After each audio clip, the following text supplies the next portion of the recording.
જય શ્રી કૃષ્ણ વિદ્યાર્થી મિત્રો, આપ સૌ મજામાં હશો એવી અભિલાષા સાથે આજના વિડીયો એકમની શરૂઆત કરીએ.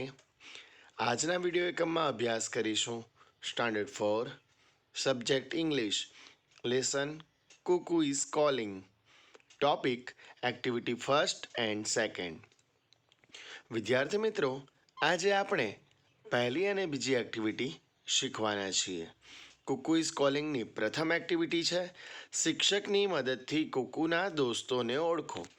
હવે કુકુને આપણે બધા જ ઓળખીએ છીએ. આનાથી અગાઉના પ્રકરણમાં જ્યારે આપણે અભ્યાસ કર્યો ત્યારે કુકુ કોયલ નામના પાત્રને આપણે મળ્યા હતા, જેને નાચવાનો ગાવાનો શોખ છે. એવી કુકુ ના જ વિષય આ એક બીજો પાર્ટ છે, કુકુ ઇઝ કોલિંગ. બરાબર, એની શરૂઆત કરીએ તો સૌથી પહેલાં અહીં ચિત્ર આપ્યું છે અને ચિત્રમાં કુકુના મિત્રોની વાત કરવામાં આવી છે અને કહ્યું છે કે તમારે એમને ઓળખવાના છે, જેને સંદર્ભીને અહીં એક હિન્ટ પણ આપવામાં આવી છે. હવે આપણે એના મિત્રોને પ્રથમ તો ઓળખીએ. અહીંયા આપેલા વાક્યોના આધારે જો ઓળખીએ તો એનો સૌથી પહેલું એક ફ્રેન્ડ છે રોકી રેબિટ. બરાબર, અહીંયા તમે જોઈ શકો છો સસલું જે દોડી રહ્યું છે. પછી બીજો એક જે એનો ફ્રેન્ડ છે એનું નામ છે મિસ્ટર મોનુ મંકી, શ્રી મોનુ વાંદરો. બરાબર, જે અહીંયા વૃક્ષ ઉપર ચડી રહ્યો છે એ પણ આપણે જોઈ શકીએ છીએ. પછી છે કીકુ ક્રો, કીકુ ક્રો એટલે કાગડો. બરાબર, તે પણ અહીંયા આપણને દેખાઈ રહ્યો છે. પછી છે કિટ્ટુ કેટ એટલે કે કિટ્ટુ બિલાડી, જે અહીંયા કંઈક લખી રહી છે. ત્યારબાદ છે ગીટ્ટુ ગોટ. બરાબર, એટલે ગીટ્ટુ નામની જે બકરી છે તે પણ તમે અહીંયા જોઈ શકો છો.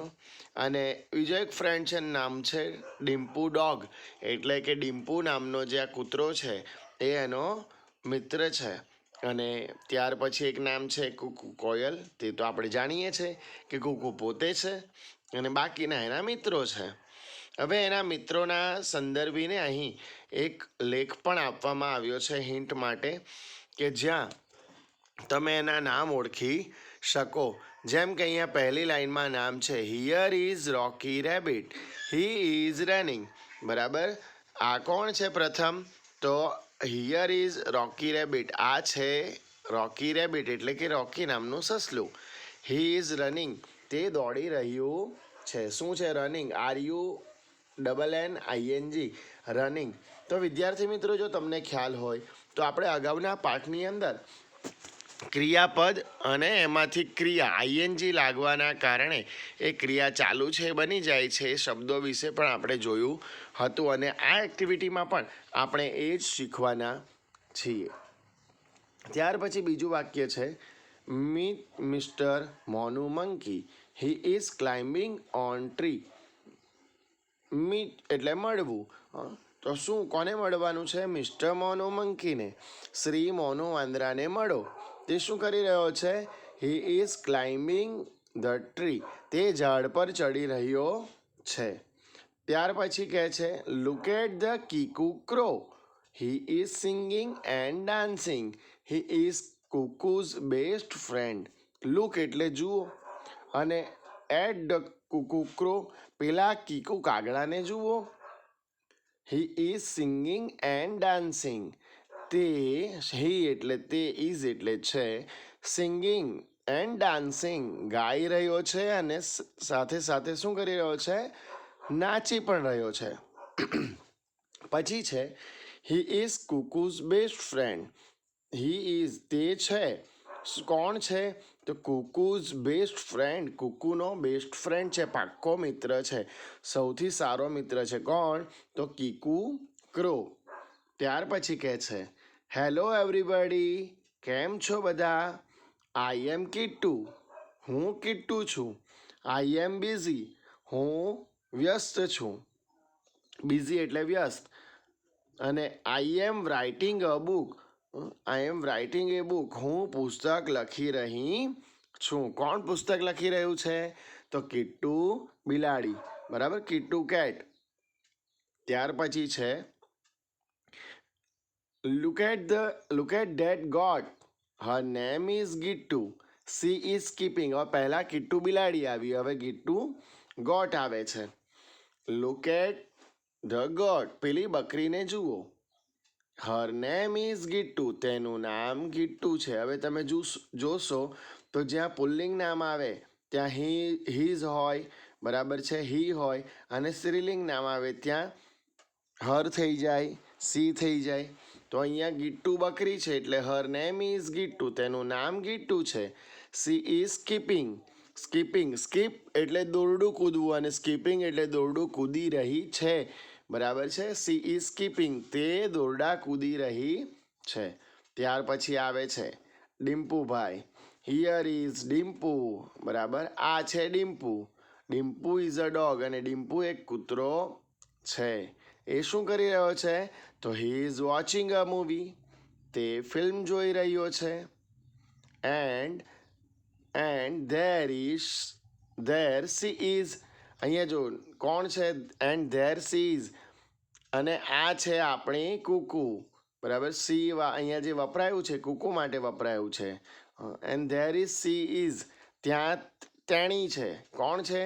તો સી ઇઝ અવર કુકુ, તે આપણી કુકુ છે. She is reading a poem, તે કવિતા વાંચી રહી છે. આમ અહીં કુકુબેનના જેટલા પણ મિત્રો છે એ બધા જ કંઈક ને કંઈક એક્ટિવિટી કરી રહ્યા છે. હવે તમે અહીં જોશો વિદ્યાર્થી મિત્રો, તો અહીંયા રન શબ્દ, રન એટલે દોડવું, અને રનિંગ એટલે દોડી રહ્યા છે, બરાબર. ક્લાઇમ્બ એટલે ચડવું, ને ક્લાઇમ્બિંગ એટલે ચડી રહ્યો છે. સિંગ એટલે ગાવું, અને સિંગિંગ એટલે ગાઈ રહ્યા છે. ડાન્સ એટલે નાચવું, ડાન્સિંગ એટલે નાચી રહ્યા છે. ત્યાર પછી રાઇટ એટલે લખવું, રાઇટિંગ એટલે લખી રહ્યા છે. ગીટુબેનમાં જોઈએ તો સ્કીપ એટલે કૂદવું, દોરડા કૂદવા, અને સ્કીપિંગ એટલે દોરડું કૂદી રહી છે. તેવી જ રીતે વોચ એટલે જોવું, અને વોચિંગ એટલે જોઈ રહ્યા છે.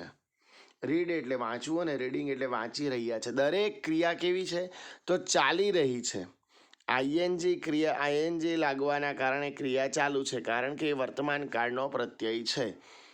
તો આમ અહીંયા દરેક ક્રિયાઓ થઈ રહી છે એવો ભાવ આપણે શીખવા મળે છે. અહીંયા દરેક જે ધાતુ છે, જે ક્રિયાસૂચક શબ્દ છે, એના પાછળ આઈએનજી લાગવાના કારણે એ વર્તમાન કાળનો બની ગયો છે. ચાલો, ત્યાર પછી હવે આપણે જોઈશું એક્ટિવિટી 2 સેકન્ડ. અહીંયા લખ્યું છે કે તમારા શિક્ષકની મદદથી ઇઝ હી ખાલી જગ્યા ક્વેશ્ચન માર્ક રમત રમો, જેમાં કોઈ એક વિદ્યાર્થી નીચે જણાવેલી ક્રિયાઓમાંથી એક ક્રિયા વર્ગની બહાર જઈ કરશે. તમારે તે શું કરી રહ્યા છે તે ધારવાનું છે અને પૂછવાનું છે. તમારા શિક્ષક તમારી ધારણા સાચી છે કે ખોટી તે કહેશે. જેમ કે અહીંયા કેટલાક વિદ્યાર્થીઓ આ રમત જો રમતા હોય તો તમારામાંથી એક બહાર જશે અને એ ત્યાં કોઈ ક્રિયા કરશે, અને બીજો એક વિદ્યાર્થી બોલશે ઇઝ હી જમ્પિંગ. જમ્પ એટલે કૂદવું, ને જમ્પિંગ એટલે કૂદી રહ્યો છે. હી એટલે તે, શું તે કૂદી રહ્યો છે? તે કૂદી રહ્યો છે? તો શિક્ષક કહેશે નો, હી ઇઝ નોટ. જો એ નહીં કૂદતો હોય તો શિક્ષક શું કહેશે? ના, તે નથી. તો તમે એ દાવ હાર્યા, બરાબર. ફરી પાછું એવી રીતના પૂછવામાં આવે ઇઝ હી ડાન્સિંગ, એટલે તમારે પૂછવાનું, ધારણા કરવાની છે, આપણે વિચારવાનું છે કે શું આવું હશે. તો બીજી ધારણા છે કે ઇઝ હી ડાન્સિંગ, શું તે ડાન્સ કરી રહ્યો છે, તે નાચી રહ્યો છે? તો શિક્ષક કહેશે યસ હી ઇઝ ડાન્સિંગ. જો તે નાચતો હશે તો શિક્ષક કહેશે કે હા તે નાચી રહ્યો છે. જો એ કૂદતો હશે તો શિક્ષક કહેશે કૂદી રહ્યો છે. આમ આપણી પાસે જુદા જુદા શબ્દો છે, સિંગિંગ, બરાબર છે, ક્લેપિંગ, સિટિંગ, પુલિંગ, બરાબર. આ જુદા જુદા શબ્દો છે, એનો અહીંયા તમે ઉપયોગ કરી શકો છો. કેવી રીતના તે જોઈએ એના માટે કેટલાક અહીંયા શબ્દો આપણને પહેલાંથી આપ્યા છે. જેમ કે પહેલામાં છે READ વાંચવું. ત્યાર પછી છે રાઇટ, WRITE રાઇટ એટલે લખવું. SING એટલે ગાવું. BATH બાથ એટલે નહાવું. RUN રન એટલે દોડવું. CLAP ક્લેપ એટલે તાળી પાડવી. JUMP જમ્પ એટલે કૂદવું. DRINK ડ્રિંક એટલે પીવું. EAT EAT એટલે ખાવું. DANCE ડાન્સ એટલે નાચવું. PLAY પ્લે એટલે રમવું. SIT સીટ એટલે બેસવું. આમ અહીંયા કેટલીક ક્રિયાઓ આપેલી છે જેને તમે આપણે જે અગાઉ અહીંયા પ્રશ્ન કરવા કહ્યો છે ઇઝ હી જમ્પિંગ, તેના આધારે આપણે બનાવી શકીએ અહીંયા, જેમ કે ઇઝ હી રીડિંગ. હવે હીના જગ્યાએ આપણે શી પણ વાપરી શકીએ. જો સ્ત્રીલિંગ કોઈ છોકરી માટે વાપરવું હોય, બરાબર, તો તમે શી વાપરી શકો. Is C singing. આમ જુદા જુદા વાક્યો આપણે અહીંયા બનાવવાના છે. બીજું, અહીંયા જે નવી ક્રિયાઓના શબ્દ આવડે તેમ ઉપરના ખાલી ખાનામાં આપણે ચિત્ર અને ક્રિયા શબ્દ લખવાના છે. જેમ કે અહીં આપણે કેટલાક શબ્દો જોઈશું.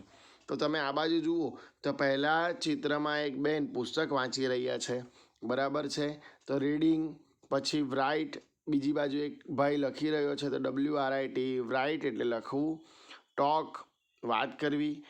એમ જુદા જુદા શબ્દો છે. તમે અહીં જોશો તો બાજુમાં પણ શબ્દો લખ્યા છે. બેન્ડ વાંકા વળવું, બરાબર છે, BEND બેન્ડ. ત્યાર પછી છે BOWL દડો ફેંકવો. તો જો આપણે એને બનાવીએ ING વાળું તો BOWL ING બોલિંગ, બરાબર, તો બોલિંગ કરી રહ્યો છે, દડો ફેંકી રહ્યો છે એવું થઈ જાય. ત્યાર પછી છે CARRIY કેરી, CATCH કેચ એટલે ઝીલવું, COUGH કફ એટલે ખાંસી ખાવી, COUNT કાઉન્ટ એટલે ગણવું, CRAW ક્રાઉલ એટલે ભાંખોડિયાભેર, બરાબર, ચાલવું એટલે કે ચાર પગે જે નાનું બાળક ચાલતું હોય તે, CREEP ક્રીપ એટલે પેટે સરકીને ચાલવું, CRY ક્રાય એટલે રડવું, DRAG ડ્રેગ એટલે ખેંચીને લઈ જવું, DROP ડ્રોપ એટલે પડવું અથવા પડવા દેવું, FALL ફોલ એટલે પડવું, HOP હોપ એટલે ઠેકડો મારતા ચાલવું, JOG જોગ એટલે ધીમે દોડવું, JUMP જમ્પ એટલે કૂદવું, KICE કિક એટલે લાત મારવી, LAUGH લાફ એટલે મોઢેથી હસવું, LEAP લીપ એટલે કૂદકો મારવો, LIEDOWN લાઈ ડાઉન એટલે આડા પડવું, LIFT એટલે ઊંચકવું લિફ્ટ, LISTN લિસન એટલે સાંભળવું, જે અત્યારે તમે કરી રહ્યા છો. ત્યાર પછી PICKUP પિકઅપ એટલે ઊંચકવું, PLUCK પ્લગ એટલે છૂટવું, POST એટલે ટપાલ નાખવી. ત્યાર પછી PULL ખેંચવું પુલ, PUNCH એટલે મુક્કો મારવો પંચ, PUSH પુશ એટલે ધક્કો મારવો, READ રીડ એટલે વાંચવું, RUN રન એટલે દોડવું. ત્યાર પછી SCREAM સ્ક્રીમ ચીસ પાડવી, SHOUT શાઉટ એટલે મોટેથી બૂમ પાડવી, SING સિંગ એટલે ગાવું. ત્યાર પછી પણ કેટલીક હજી આપણી પાસે ક્રિયા સૂચક એવા શબ્દો છે જે અહીંયા આપણે બોલી શકીએ છીએ, આ કોષ્ટકની અંદર લખી શકાય. SIT સીટ એટલે બેસવું, SKIP સ્કીપ એટલે દોરડું કૂદવું, જે અત્યારે આપણે જોયું, જેમાં ગીટુ ગોટ સ્કીપિંગ કરી રહ્યા હતા. પછી છે SLEEP સ્લીપ એટલે ઊંઘવું, SMILE સ્માઇલ એટલે મરકવું, સ્મિત કરવું. પછી છે SNEEZE સ્નીઝ એટલે છીંક ખાવી, SNORE સ્નોર એટલે નસકોરા બોલાવવા, SOB સોબ હિપકા ભરવા, SPEAK સ્પીક એટલે બોલવું, STAND સ્ટેન્ડ એટલે ઊભા રહેવું, STRETCH સ્ટ્રેચ એટલે ખેંચવું તાણવું, STROLL સ્ટ્રોલ એટલે લટાર મારવી, TAKE ટેક એટલે લેવું, અને TALK ટોક એટલે વાત કરવી. જો ટેક અને ટોક બંને અલગ છે, સ્પેલિંગ તમે જુઓ, પરંતુ આપણે પહેલી નજરે જોઈએ તો ગૂંચવાઈ જવાય. TAKE એટલે ટેક અને TALK એટલે ટોક. ત્યાર પછી છે THROW થ્રો એટલે ફેંકવું, TUMBLE ટંબલ એટલે ગબડવું, WALK વોક એટલે ચાલવું, WEEP વીપ એટલે રડવું, WHISTLE વિસલ એટલે સીટી વગાડવી, WRITE રાઇટ એટલે લખવું, અને YAWN યૌન એટલે બગાસું ખાવું. આમ જુદા જુદા ક્રિયાદર્શક શબ્દો છે જેને પાછળ ING પ્રત્યય લાગવાના કારણે એ વર્તમાન કાળના થઈ જાય છે, સાથે સાથે એ ક્રિયા ચાલુ પણ થઈ જાય છે. તો આ શબ્દો તમારે બરાબર મોઢે કરવાના છે, નોટબુકની અંદર લખવાના છે. આ શબ્દો તમને પુસ્તકના પાછળના પાનેથી મળી જશે. તો આ એક એક શબ્દ તમારે 3 વાર લખવાનો છે, જેથી કરીને આપણને મોઢે થાય અને જ્યારે પણ આપણા પ્રયોગમાં આવે તો આપણને ખ્યાલ આવે. પુસ્તકના પાછળના પાને તમે જુઓ તો વિશેષ ઓળખ આપતા શબ્દો છે, ધંધા અને વ્યવસાય છે, એ વાળા પેજની અંદર તમને આ ક્રિયાદર્શક શબ્દો મળશે, જે તમારે એક શબ્દ 3 વાર એવી રીતના નોટબુકની અંદર નોંધવાના છે, જેથી કરીને આપણે ખૂબ સરસ રીતે તૈયારી કરી શકીશું. તો આપ આ વિડીયોનો અભ્યાસ કરજો. કંઈ ખ્યાલ ન આવે તો આપ મારો સંપર્ક કરી શકો છો. અને ફરી પાછી આગળની એક્ટિવિટી સાથે મળીએ. ત્યાં સુધી આપ સૌનો આભાર. જય શ્રી કૃષ્ણ.